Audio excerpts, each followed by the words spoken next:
Pandemonium. De la pandemia al control total.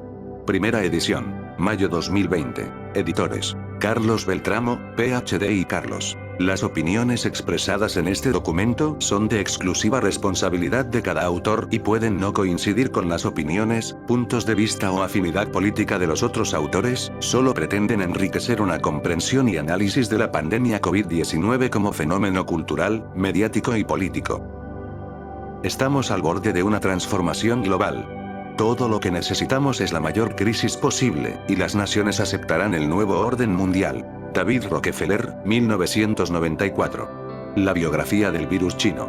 Por Steve Mocher. La pandemia que actualmente padece gran parte de la humanidad representa nuestro mayor desafío desde la Segunda Guerra Mundial. Evidentemente se está luchando a nivel médico, pero tal vez se está registrando otra verdadera guerra global totalmente novedosa: la guerra por el relato. Por un lado está el gobierno chino insistiendo en una historia relacionada con una transición natural, y, por tanto, sin culpa para ellos, entre murciélagos y humanos con ribetes rocambolescos, mientras oculta sistemáticamente la información. Por el otro lado, países como Estados Unidos, Francia, Inglaterra, Alemania, Australia, y la lista se va alargando, que no creen esta versión oficial amparada insólitamente por la Organización Mundial de la Salud, y esperan que China asuma su responsabilidad, cualquiera sea ella.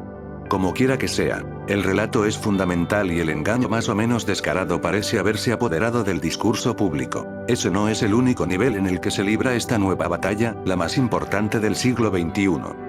Intelectuales de todo el mundo, en parte alentados por el confinamiento, están difundiendo interpretaciones sobre el origen de esta pandemia, así como lecturas personales sobre las consecuencias que se pueden seguir. Desde el minuto cero la izquierda ha intentado leer este evento como una confirmación de todas sus tesis revolucionarias y progresistas. Algunos gobiernos han tomado sus ideas y las han implementado con acciones que en cualquier otra circunstancia se condenarían como propias de un régimen totalitario. Y la población, ante la duda, presa de un auténtico estado de pánico, ha suspendido toda actividad y se ha dejado encerrar en sus casas. No son buenos tiempos para la libertad, pero la realidad no es necesariamente como la presenta la izquierda hegemónica y radical. Lo que está sucediendo puede comprenderse desde otras perspectivas. Los intelectuales tenemos la obligación de aportar parte de nuestras investigaciones y superar las barreras represivas que los gobiernos han estado armando.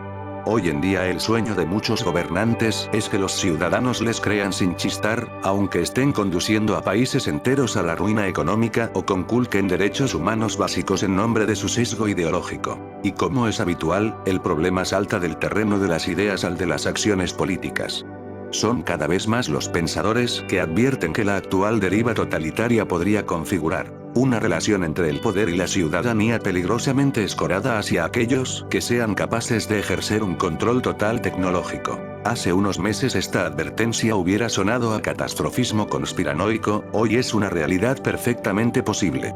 De ahí que 17 intelectuales de 9 países, desde miradas tan diferentes como la filosofía, el derecho, la economía, la ciencia política, el periodismo de investigación, la sociología, nos hayamos sentido en la obligación de decir algo, de lanzar una advertencia. Este libro es un esfuerzo colectivo de mujeres y hombres preocupados por el futuro inmediato, no porque pensemos que lo peor sea inevitable, sino precisamente porque sabemos que la reflexión es la más poderosa arma que las personas y las familias tenemos para escapar del totalitarismo que podría cernirse sobre la humanidad.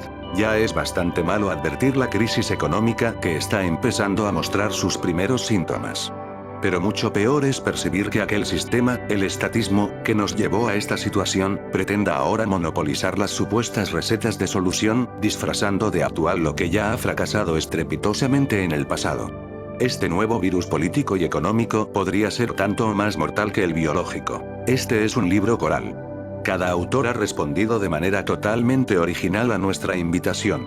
Algunos nos han facilitado piezas ya publicadas en periódicos tan prestigiosos como el ABC y el Diario de España, el New York Post, el Le Figaro, el Cronista Comercial de Argentina, o en sitios de noticia de referencia como Panam Post, Actual o la Fundación Civismo. Otros han preferido hacer el esfuerzo de crear piezas especialmente para esta publicación, lo cual agradecemos enormemente. En cualquier caso, los editores somos simples animadores y vehículos del esfuerzo, convencidos de que este es un espacio que debía ser llenado. Somos la otra campana, la voz que se ha querido silenciar mediante la injustificable superioridad moral de la izquierda, que en muchos casos está sirviendo para tapar tropelías políticas y conculcación de derechos humanos básicos. El libro fluye casi como un relato. Empieza en un laboratorio de Wuhan, visita a los intereses económicos y políticos transnacionales, pasando por el imprescindible componente tecnológico que puede sustentar casi cualquier aventura de control total. Después se va a la Unión Europea, a España, a México, a Argentina, ejemplos concretos de aquello que se ha desatado. Finalmente atisba algunas propuestas, hace advertencias hacia el futuro, tratando de transmitir una idea clara. De esta gran crisis no nos sacarán los estados totalitarios o los organismos internacionales, ya sean oficiales o empresas transnacionales. De la crisis saldremos las familias, las pequeñas empresas, los que buscamos generar riqueza mediante el trabajo y que ahora, obedientes y responsables, estamos en un confinamiento que cada vez entendemos menos. Esperamos que este esfuerzo sirva para que el debate sea plural. Decidimos entrar en la guerra cultural con nuestras humildes grandes armas. Nuestra visión, nuestra investigación, nuestra creatividad, pero, sobre todo, la honestidad intelectual que destila cada una de estas páginas. Cuando convocamos a estos autores no imaginamos el resultado tan estupendo que han logrado. Hay para todos los gustos. Todos los lectores se sentirán inmediatamente atrapados por la narrativa en muchos niveles que presenta esta respuesta frente al pandemonium en el que se ha convertido la pandemia. Leer cada artículo es un deber y un placer si se quiere entender qué está pasando realmente y qué puede pasar de aquí en adelante. Agradezco a cada uno de ellos su esfuerzo y dedicación para que este volumen haya visto la luz tan rápido. También agradezco a mi esposa y a mis 6 hijos que, a pesar de lo cerca que estamos estos días, me han soportado con paciencia. Ellos también están detrás de estas páginas y por ellos, por su futuro, es que nos hemos lanzado a esta aventura. La biografía del virus chino. Steven Moser. La historia de la pandemia global del virus chino ha tenido en términos generales características de thriller hollywoodense. Pero el debate sobre su origen comenzó como un cuento chino sobre animales exóticos y nos ha regalado algunos episodios de serie policial. Al principio se especuló con varias hipótesis sobre el origen natural de este virus y se puso en tela de juicio reputaciones de serpientes, civetas, pangolines y murciélagos.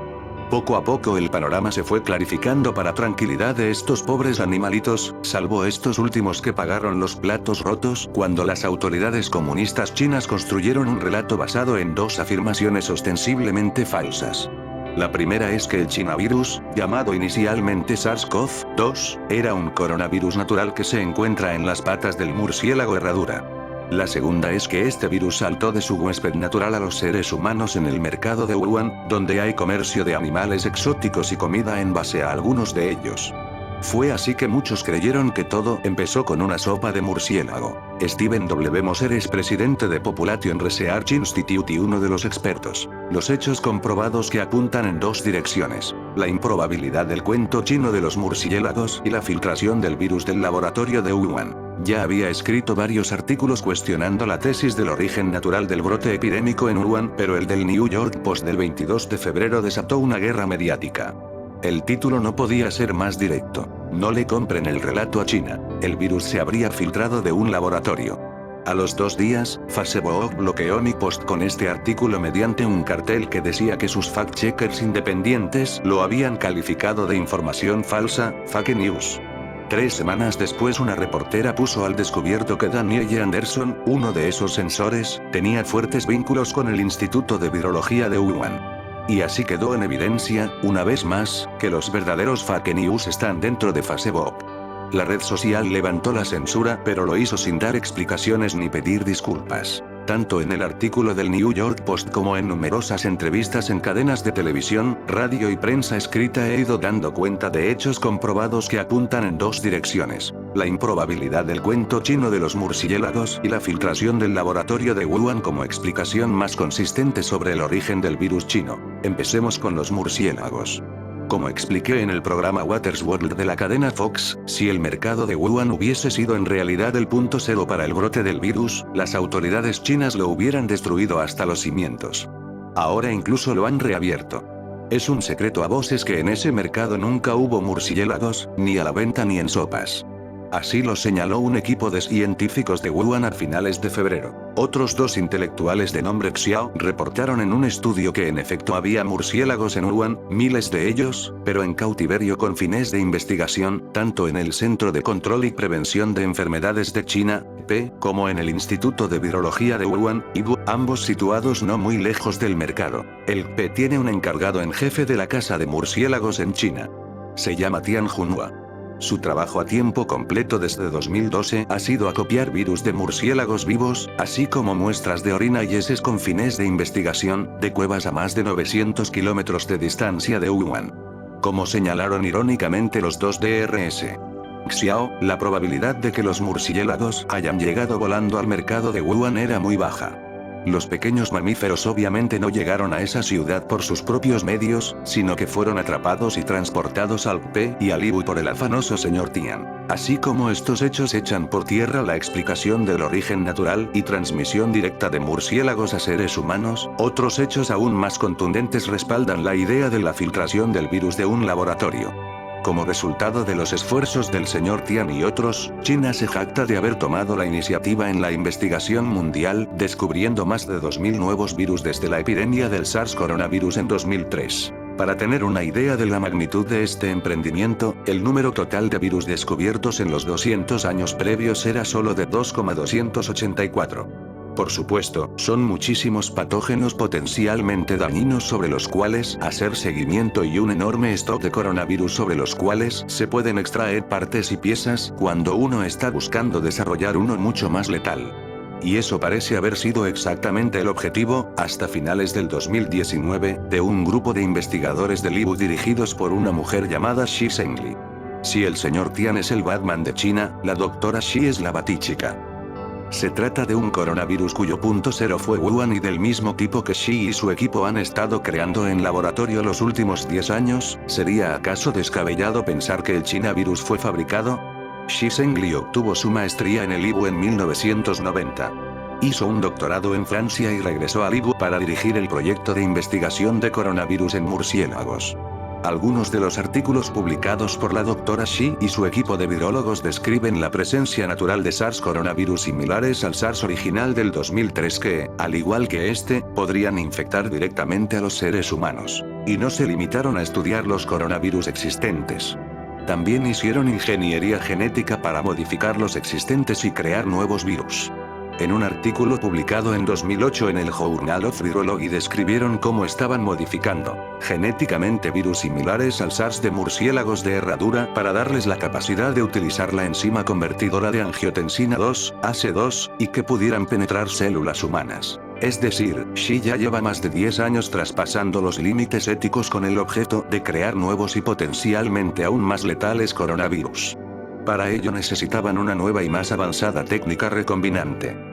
Esta puede haber sido la investigación en curso sobre clones infecciosos de la Universidad de Carolina del Norte dirigida por el profesor Ralph S. Baric.